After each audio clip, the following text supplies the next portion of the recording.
नमस्कार दोस्तों, स्वागत है आपका daily one topic by AK YouTube channel पर। राजनीति विज्ञान महत्वपूर्ण वन लाइनर सीरीज में ये 14 नंबर का वीडियो नोट है। इससे पहले वीडियो नोट्स का पूरा प्लेलिस्ट का लिंक आपको डिस्क्रिप्शन में दे दिया जाता है। आपने नहीं देखा है तो क्लिक करके आप कभी भी उन्हें देख सकते हैं। चलिए शुरू करते हैं दोस्तों, आज 256 से। देखिए, भारत में मंत्रिपरिषद यानी मंत्रियों को पद एवं गोपनीयता की शपथ किसके द्वारा दिलवाई जाती है या फिर कौन दिलवाते हैं? तो राष्ट्रपति महोदय दिलवाते हैं। अभी अभी मंत्रिमंडल का विस्तार हुआ था, तो केंद्रीय मंत्रिमंडल का जब विस्तार हुआ था उसमें आपने देखा होगा कि राष्ट्रपति वहां पर उनको पद व गोपनीयता की शपथ दिलवा रहे थे। तो भारत में मंत्रिपरिषद को पद व गोपनीयता की शपथ कौन दिलवाते हैं? राष्ट्रपति महोदय दिलवाते हैं। नेक्स्ट देखिए दोस्तों, 257। वे विद्वान जिन्होंने कार्ल मार्क्स को सर्वाधिक प्रभावित किया था, या फिर ये कह सकते हैं कि कार्ल मार्क्स सबसे ज़्यादा प्रभावित किनसे हुए थे? तो हीगल और फायरबाग से। हीगल से तो कार्ल मार्क्स ने द्वंद्वात्मक पद्धति भी ग्रहण की थी। आपने ये ध्यान दिया होगा कि द्वंद्वात्मक पद्धति जो है वो हीगल से ही कार्ल मार्क्स ने ग्रहण की थी। तो कार्ल मार्क्स के ऊपर हीगल और फायरबाग, इन दो का बहुत अधिक प्रभाव पड़ा, या फिर कह सकते हैं कार्ल मार्क्स इनसे बहुत ज़्यादा प्रभावित थे। नेक्स्ट देखिए दोस्तों, 258। ये तो बिल्कुल ताज़ा प्रश्न है अभी का। अगस्त 2021 में, अभी की बात मैं कर रहा हूँ, कौन सा देश संयुक्त राष्ट्र संघ की सुरक्षा परिषद का अध्यक्ष चुना गया है किंतु वह स्थायी सदस्य नहीं है? जी हाँ, ये हमारे भारत देश के लिए बहुत गौरव की बात है। आंसर इसका भारत है। तो भारत इसमें अध्यक्षता करेगा संयुक्त राष्ट्र संघ की जो सुरक्षा परिषद है। हालांकि भारत उसमें स्थायी सदस्य नहीं है, फिर भी भारत को अध्यक्षता का मौका दिया गया है। ये बहुत बड़ी बात है, भारत देश के लिए पूरे गौरव की बात है।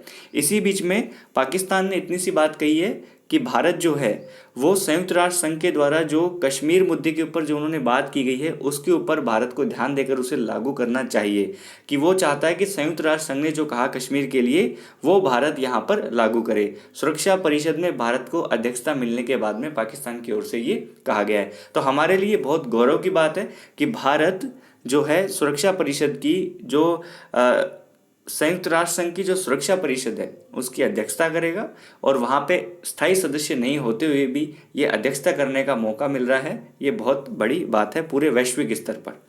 नेक्स्ट देखिए 259, 259 क्या कहता है? 259, गुट निरपेक्ष आंदोलन मुख्यतः इन उद्देश्यों हेतु है। एक, महाशक्तियों के प्रतिस्पर्धी गुटों से तटस्थ रहना, उसके अंदर हम किसी भी गुट के अंदर शामिल नहीं होंगे। दूसरा, दूसरे राष्ट्रों के सैनिक समझौतों में भाग नहीं लेना।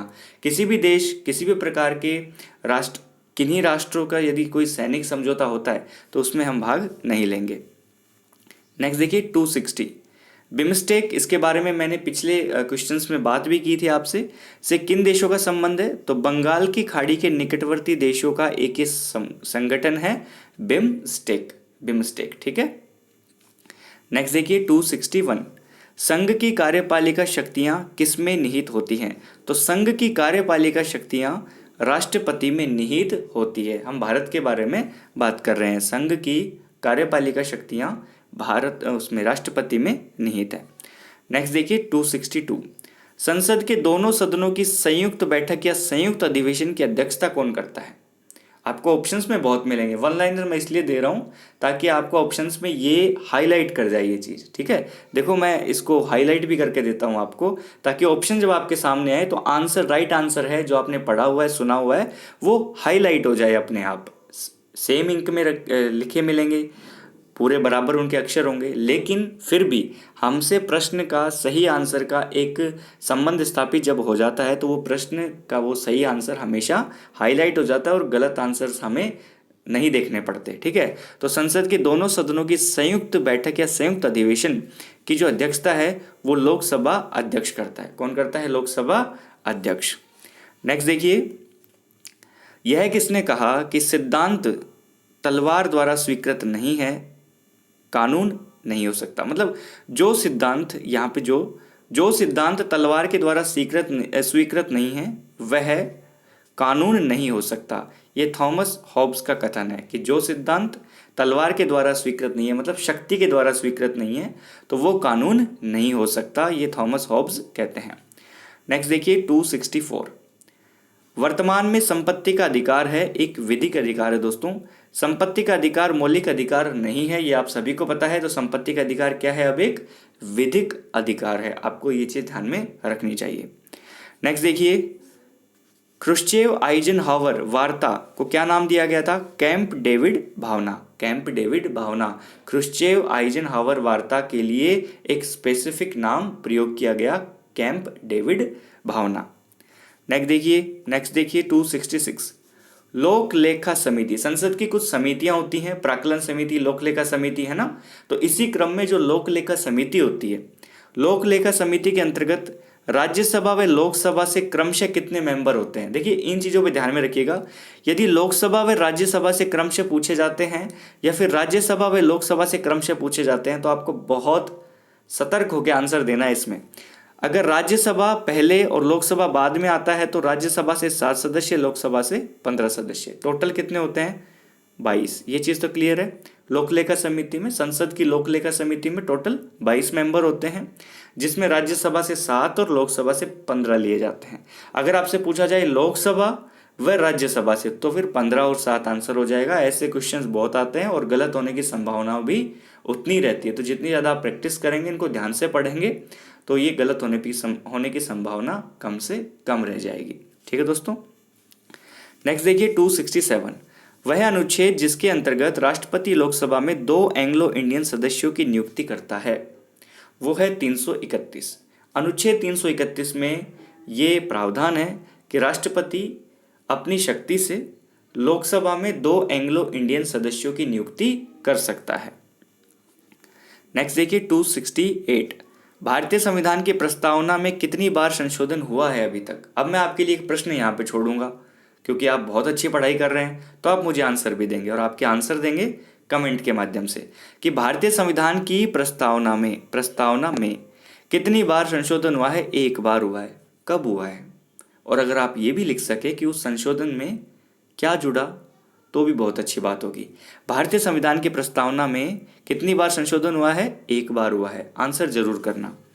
नेक्स्ट देखिए 269, भारतीय संविधान के अनुच्छेद 1 में भारत के लिए किस शब्द का प्रयोग किया गया है। अनुच्छेद 1 में तो भारत के लिए कहा गया है राज्यों का संघ। India that is Bharat shall be A union of states, ये कहा गया है। ठीक है, अनुच्छेद 1 में इंडिया और भारत के लिए 2 शब्दों का प्रयोग किया गया है, और भारत को क्या कहा गया है, राज्यों का संघ कहा गया है, यूनियन ऑफ स्टेट्स कहा गया है।